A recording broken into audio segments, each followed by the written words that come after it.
बलिदान चौकातील हुतात्मा स्तंभाची झाली वर्षभरातच दुरावस्था. बलिदान चौकातील हुतात्मा स्तंभाची झाली वर्षभरातच दुरावस्था. सोलापूरच्या स्वातंत्र्य चळवळीचं प्रतीक असलेल्या तुळजापूर वेस बलिदान चौकातील हुतात्मा स्तंभाची वर्षभरातच दुरावस्था झाली. आमदार प्रणिती शिंदे यांच्या 25 लाखांच्या निधीतून हुतात्मा स्तंभाचं सुशोभीकरण झालं होतं. मक्तेदार अजयकुमार घोडके यांनी या स्तंभाचं काम निकृष्ट दर्जाचं केल्याचं दिसून आलं. 8 महिनेवाले ते गेल्यावर महिने बी चालला नाही. आता वर्ष होऊन गेले काम करून.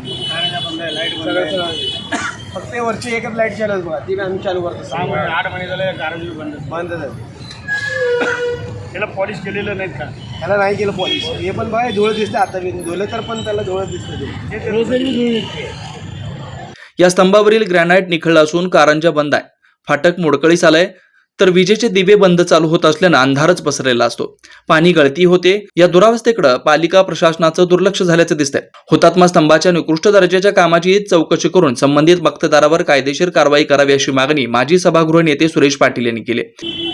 26 जानेवारी होऊन 1 वर्ष झालं. या ठिकाणी आमचे लाडके आमदार प्रणिती शिंदे यांच्या फंडातून 25 लाख रुपये या ठिकाणी मंजूर झालेलं असताना सदर कामाचा काम व्यवस्थित होत नाही असं आम्ही त्यावेळी तक्रार केलेलं होतं.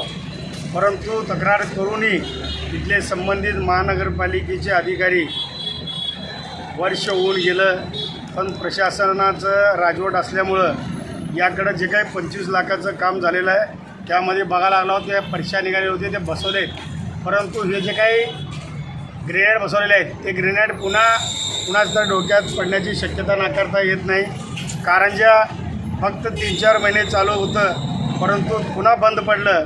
कारंजा बंद पडलेलं आहे, त्याच्या खालचे ग्रेनेड निघालेले आहेत, फरशा निघालेल्या आहेत, पाणी गळती आहे. या ठिकाणी फाटकचं एक ठिकाणी मोडलेलं आहे.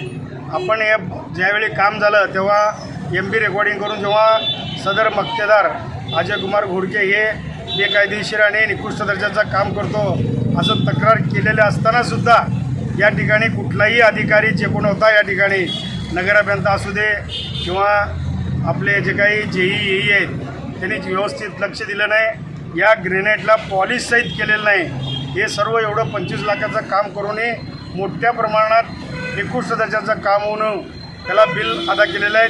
त्या मक्तेदाराचं चौकशी करावं. ते मक्तेदार अजय कुमार घोडके. आता बलिदान चौकात बघितलं आपण हुतात्मा स्तंभ हे खरं देशाचं प्रतीक आहे. या देशाच्या प्रतीकचं आहुती दिलेले बलिदान दिलेल्या लोकांचं काम जर कामामध्ये भ्रष्टाचार करून जर पैसे खात असेल या सदर मक्तेदारावर कारवाई केलं पाहिजे. आणि ज्यांनी कुणी अधिकारी आहे त्या अधिकारी जर लक्ष दिलं नाही आणि MB रेकॉर्डिंग करून बिलं काढले असतील, बोगस बिलं काढले असतील, संबंधित अधिकारी जे काही रिटायरमेंट असू दे किंवा चालू असू दे त्यांच्यावर या ठिकाणी दंडात्मक कारवाई होऊन या मक्तेदारावर त्याला ब्लॅकलिस्टमध्ये घालून त्याच्यावर काळ्या यादीत नाव समावेश करून त्याला कुठलंही काम देण्यात येऊ नये.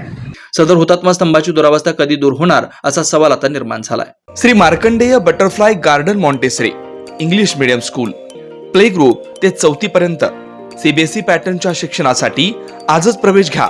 मोबाईल क्रमांक 8668 34 49 79.